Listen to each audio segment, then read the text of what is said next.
It hardly needs a sermon. He says there's two kinds of people. There's those who say all the right words, but they don't do anything about it. And there's other people who actually appear to disagree, but they do something. And he says he prefers the second. In other words, you all know the phrase, actions speak louder than words. You know, we live in a country that is completely and entirely opinionated. We're simply divided into tribes, and truth doesn't really matter. It's just you got to be loyal to your tribe. Whatever your tribe is, black or white, Catholic or Protestant, Republican or Democrat. And after a while, truth means almost nothing. You know and I know that politicians across the board say words that mean almost nothing. In fact, if you want to know what they really mean, it's the exact opposite of what they said. We live in what is called a post-truth society, where words are simply used to get what you want. And the trouble is, most of us are naive enough and foolish enough to believe it. So Jesus just cuts right to the core. He says, don't identify with one side of the argument or the other, because it's usually just an argument to force you to choose sides. I really doubt, I sincerely doubt, whether Jesus cares whether you stand or kneel during the national anthem. Normally, to worship a flag or a song would have been called in the Bible idolatry, to make anything God that is not God. And that includes the national anthem of any country and the flag of any country. But because we don't know that, we take sides. And I bet right now you're taking sides. And let me say right now, this is Brian Jett, the owner of this podcast. I served in the Air Force encryption, decryption, and Army as a medical service officer. So there's nothing in it for me. So go from there. Jesus Christ. So stop taking your arguments for or against and just look at the human heart. Because I bet there's people of love on both sides. Dang it. We want to pretend, all the people of love are on my side, whatever your side is.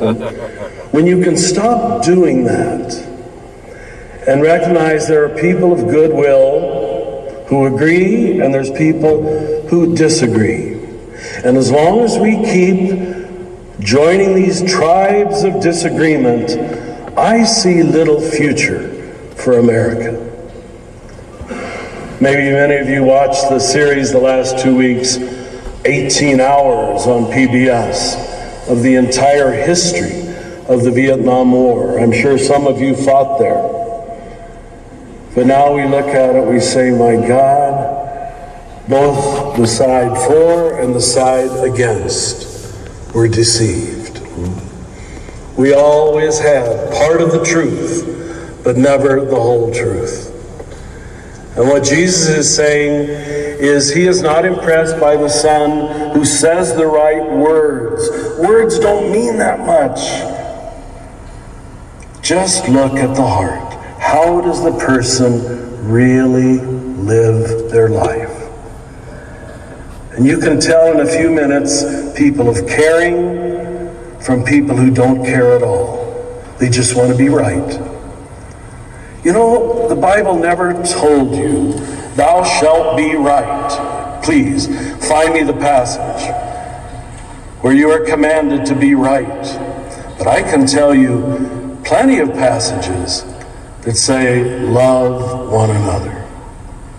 And there are people, by their own definition of love, perhaps, who are trying to love on both sides, Republican and Democrat, black and white. And what it means to be a person of wisdom and a person of discernment is to be able to see, I don't care what you say. I'm tired of Catholics who say they're pro-life, and all that means is anti-abortion. but they're entirely for capital punishment. They're entirely for war. They're against health care, and they say they're pro-life. I don't think so. They're pro-birth. Let me talk about this. Let's get real. Somebody that says that they're, want the death penalty, and here's somebody that I've seen the death penalty to some extent right up front, right and close. And let me tell you about the death penalty. Let me ask you a question. And I'm not saying this from glibness or anything, but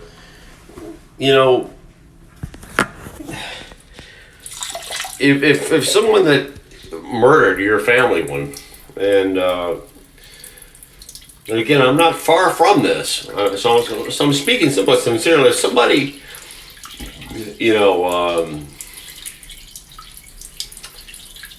how do you perceive it? I mean, how is it that you perceive it? I know you can ask your friends how you perceive it, but I mean, how is it you perceive it? Do you get pissed off, pissed on?